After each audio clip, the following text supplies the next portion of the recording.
Hello বন্ধুরা, আমি সুমনা চলে এসেছি আবার একটা নতুন ভিডিও নিয়ে। তোমরা জানো আজকে একাদশী, আর আমি যেহেতু একাদশী করি তো তোমাদের সাথে একটা শেয়ার করতে চাই। সেটা হলো আমি দুপুরে কি খাই। আমি যেহেতু সাবু আর মিষ্টি কিছু খেতে পারি না, তো তার জন্য আমি একটা দইয়ের একটা রায়তা বানাই, তো তোমাদের সাথে সেটাই শেয়ার করব। তোমরাও যারা আছো যদি মিষ্টি বা সাবুদানা খেতে না পারো তাহলে এটা ফলো করতে পারো।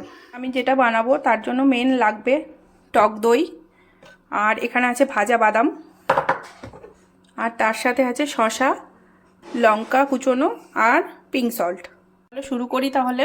প্রথমে দইটার মধ্যে হালকা একটু জল দিয়ে আমি দইটাকে একটু নেড়ে নেব।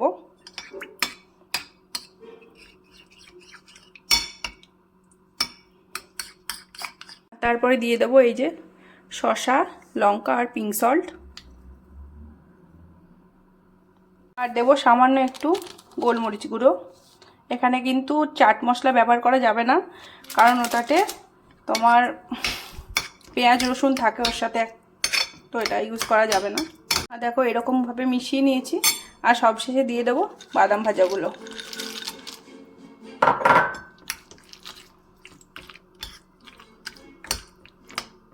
ভালো করে মাখিয়ে নিলেই রেডি হয়ে যাবে আমাদের একাদশী নিরামিষ রায়তা।